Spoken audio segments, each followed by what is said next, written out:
So a number of different models of how 18-month-olds could learn this knowledge about how to interpret Anaphoric 1 were relying on realistic samples of English child-directed speech. And this, when they looked at it, this highlighted why this is such a hard problem. And it's simply this, that most of the direct evidence that children encounter about how to interpret this pronoun one in context is actually ambiguous. So a good chunk of it, 92%, according to a recent set of corpus studies, is actually ambiguous with respect to the syntactic category of one. That is, it's syntactically ambiguous. So here's an example of that. You say, look, a kitty. Oh, look, another one, right? There's another kitty. And so the antecedent is kitty. That's great. And the referent is clearly that lovely gray kitty.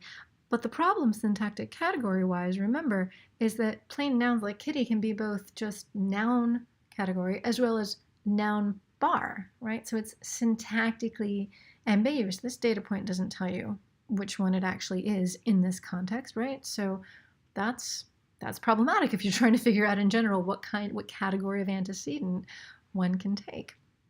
Then another 8%, which is basically the rest of it, are data that are ambiguous not only syntactically, but also referentially. So referentially and syntactically ambiguous. So look, a pretty kitty.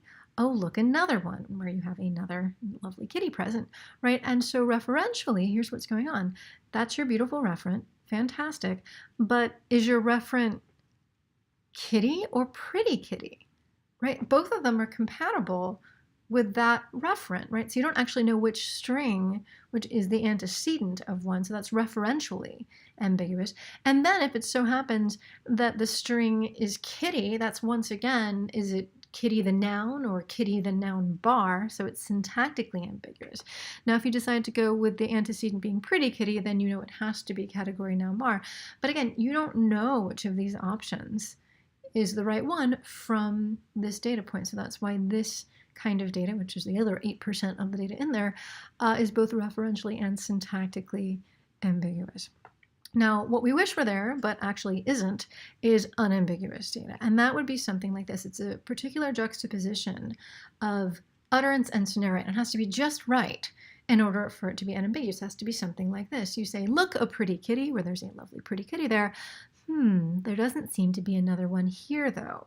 And the key is that there is another kitty present, right? And that's how you know that one can't just refer to kitty, because this would be a false thing to say if you meant just another kitty, because there is another kitty, but in this case, it's not a pretty kitty. So this is what's telling you, oh, I see. One must be referring to pretty kitty, which means if you have pretty kitty as your antecedent, then guess what? Hey, great, now one's antecedent is noun bar, fantastic. But as you can see from the corpus study done by Pearl and Miss in 2011 and 2016, like none of the data were like this, right? So this is why learning how to interpret one and what category of antecedent it has, how to interpret it in context, that's why this is such a hard problem for English learners.